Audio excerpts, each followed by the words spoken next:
Good evening and welcome to another episode of Harmonics. Today's guest is legendary.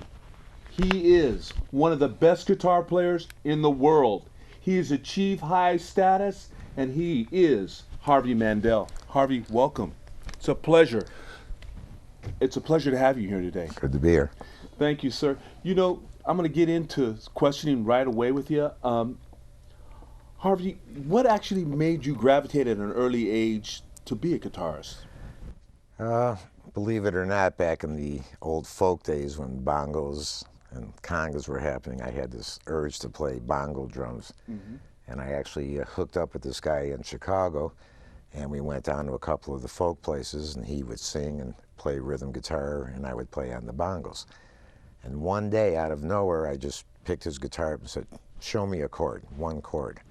So he showed me how to do an E chord, I remember distinctly. Wow. And I just fell in love with the sound of the guitar. And like from that moment on, that was it. I knew I was going to be a guitar player. So what age was that about? 16. I started when I was 16. You were actually you started, that's your first chord was an E chord. Right. And you got a guitar, you didn't know what it was. Now you were playing, obviously you were playing acoustic. It was, my dad took me down to a pawn shop, a friend of his, and I got my first Harmony acoustic guitar for $16. I love it, I love it. So you played that for how long before you went into electric? Not very long, just like a month or two, and then I had a friend in school who was very electronic minded, and he showed me how I could take a phonograph cartridge, and I literally put the needle on the wood and ran a wire into a little radio that I had. And he knew how to tap in, and that was my amplifier. Oh. And when my dad walked in and saw that, he said, "Okay, I see you're serious, so now I'm taking you down to Sears." And you bought a Sears. And we got my first Sears real electric guitar, which was a silver tone, which was back in the day, was like very cool. Did you, now Harvey, did you actually, when you got your silver tone, did you also get an amp with it? Yep. The silver, do you have that now still? Oh, no, It's God. all gone. If I would have kept all the magic guitars and amps I had, I would have been a millionaire this day just from that equipment. Really? But in them days, I always bought something, used it, and then I would get rid of it, sell it, and graduate to the next thing, and so on until I got the really top flight instruments and amps and stuff. So at 16, and then you got your first electric guitar, what age again? 18? 16? 1961, 62, somewhere in that time period? Well, before the Beatles came. Was it before that? Yeah, it was pre-Beatle, and during the Beatle, of course. Who is your influence? What were you hearing? What would you? I know that you've made a statement one time you don't copy, but who were the guitar players that you were looking at? The absolute Bible for me was the Ventures record, the first Walk Don't Run Ventures. And that was my Bible of guitar. There were no blues records available. There were no Jimi Hendrix's. There were no, there was B.B. King, but he existed in another world that I didn't know anything about at that time. So my whole world was that I heard on the radio was the Ventures, because they actually had a couple of hits back then. Unbelievable. And their Walk Don't Run record really is like a Bible for beginning guitar. If you learned everything on that record, you were on your way. You were on your way. And that's exactly what I did. I learned every song on there note for note, and that was my start. And from there is when I graduated to the blues thing, where I was out one night and I met this fellow from Chicago called Sammy Fender. Black gentleman, and he was a really cool blues player and stuff, and he took me down to Twist City in the heart of the black ghetto, where you didn't go unless you had protection and you knew somebody. Exactly, I can understand. And we went there, and that's where I saw Buddy Guy and all these famous black musicians, and I actually played down there for a whole year with those guys and with a little trio of my own band. Once a week I'd get to go up there and do my thing there, on a Sunday afternoon. They would let us amateurs get up there. But the truth is, after about 3 months of being introduced to Buddy Guy and the blues and all that stuff, I could get right up there and play all that stuff right with him. You said I've listened to you and I've heard some commentary. You said that you were hearing things. So when you learned from the blues players that you were around. That was the first stuff was the rock and roll venture style, and that graduated into the blues. And from there, after really going through that whole gamut is where I could, like I was saying, I could hear where guitar was going at that time, way before it ever got there. I knew that kind of sustaining the Jimi Hendrix sound that he made famous, but a lot of people like myself were doing that same thing in Chicago, but it wasn't on record per se. You know, you talked about the blues gentleman that you met. I'm gonna throw some names out because some of them are not alive, and I just want to get your recollection or your take on. And I'm gonna name some giants in the blues because you were there. Muddy Waters. One of the greatest of all time, of course. I mean, what can you say about him that hasn't been said 100 times? And what is a personal thing that you could think about him? Was he always dressed really nice, and you know what? I only got to see him a few times and got to jam with him one time, but he always was dressed slick and cool. I mean, he always had, when I saw him, he always had the magic suit. The hair was muddy water. Yeah, it was processed big time. And but that was the look then, you know. So. Albert King. Did you have the pleasure to? Albert King, yeah, he was really cool, and I had a great time with him because we were on tour with Canned Heat and Albert King in Australia, and this is not long before he died. Oh. So I got to be, for a whole month, I got to hang out with him every night, every night and also stuff. A class. Those guys seem to be a little bit different. We'll talk a little bit about that later than the guitar players that came later on. They seem to be a sharing group of men. They would share. Well, they weren't insecure.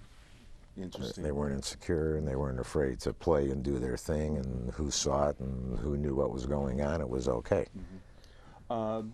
Did you have the opportunity to actually play with Holland Wolf? Yep. Tell me about Holland. Big man? He was huge, and he was playing at my cousin Norman Wagner, who unfortunately passed away some years ago, but he owned Alice's Restaurant, like this really cool club in Chicago for a while, and all the top blues guys played there, including, at that time I was playing with Pure Food and Drug Act, and Howlin' Wolf was definitely one of the guys that played there. And I fortunately in Chicago got to play, I mean, you could name a list of 100 well-known blues people. I got to play with all of them at one time or and another. And they accepted you readily, didn't they? You were just... Yeah.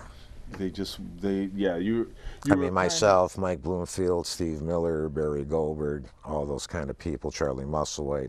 We were the white blues guys that really got in there, and, you know. You talked about Buddy Guy. What did Buddy Guy do for you that, or, you know, how Buddy, I've seen Buddy a long time ago at the boarding house, and he was playing with Junior Wells. What was Buddy? What was Buddy's personality?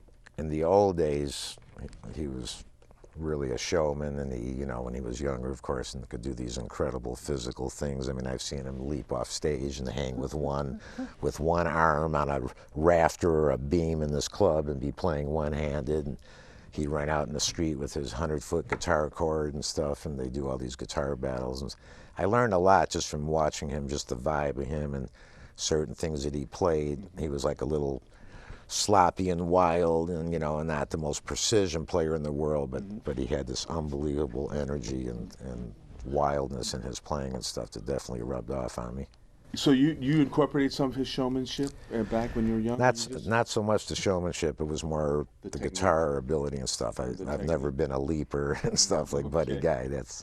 He's coming from another world then. You came, you were in Chicago. In many ways, you were like one of the pioneers of the modern electric music there. You got in that situation, then you migrated west, is that correct? And you went were you with Charlie? I was with Charlie Musselwhite. In the midst of all these things we've been talking about, the very first album that I ever did was with Barry Goldberg, and then we did a Charlie Musselwhite record. And that was very cool because it was myself, Charlie, and Barry Goldberg, and Fred Belo on drums, and I forget the all famous old-time King Kong blues guys and stuff. And we did that record, and it was called Stand Back. And it is one of the classic blues records even to this day. It's been recognized as that. And out of nowhere, about 2 years later, we get a call from Bill Graham, my first producer, Abe Kesh, who was with KSAN back in them days, the KSAN record radio station. He was playing in the Stand Back record, and it became a big hit, so Bill Graham invited us to come out and play at the Fillmore. That's how we came out, literally. That's how you actually came out here? The first time. You came out, there's also, before we go into the Fillmore, you played at the Matrix? Well, that was afterwards. That was afterwards. And The Fillmore was my first San Francisco gig. Really? And we were like the opening act, Harvey Mandel with Charlie Musselwhite. The middle act was Mike Bloomfield and the Electric Flag, and the final act was Eric Clapton and the Cream. So they were making it like the new guy, the middle guy, and the King Kong guy at that time. So that was my first show. Oh, my. So it was pretty wild. You got to interact with Mike Bloomfield a lot. Well, I knew him from Chicago. Well, we didn't interact that much, but I did know him, and we did hang on a bunch of times. Now, watching Cream, was that the first time you? Obviously, it wasn't probably the first time you've seen Clapton, but was that the first time you've seen? That was the first time I've seen Cream and Clapton in person. Really, what was that like when you were there? Because you were in many firsts in rock and roll history. Yeah, it was great because Clapton was one of my favorite heroes when I very first started playing too. Because like when he came out with that first record with John Mayall and the Blues Breakers.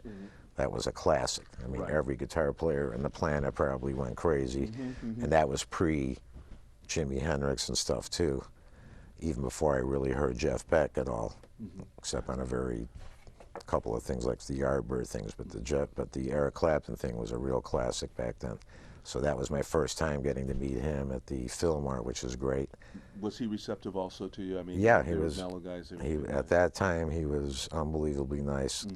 And I walked in, and here's the funny thing, is I came in from Chicago with this little Fender amplifier with 112-inch speaker, and I look up on stage, and here's Eric Clapton with a wall of Marshalls. I mean, a giant wall of them, like 3 or 4 behind him just for himself. And he was so cool, I asked him, I says, think I could borrow one of those things during my set? Not even a whole stack, just half a stack in the end. No problem. And I got a great sound out of it, I have to say. Even afterwards, he was remarking about the sustain and the weirdness because I had my magic ways then of getting that sound. Let's talk about that. You've been called the king of sustain. How did that all come about? That's all back from my Chicago days. Like I say, all the guitar players back then were trying to get that kind of funky, sustaining compression sound. And back in them days, it was hard to get. You didn't have the array of pedals and electronics and all the little gadgets they have now, which kind of help you to do those things. Right. So your only way to get that sound was to have the magic guitar and be able to plug into a certain amplifier, certain ones that would give you that overdriven kind of sustaining sound. And I was like a maniac at trying to find the magic things and experimenting with different speakers, and I would punch holes in speakers. And I used to take little amplifiers with alligator clips and clip them onto bigger amplifiers with the speaker so that distorted sound would go into that speaker. Amazing. And it gave, I had incredible different setups. Incredible tone.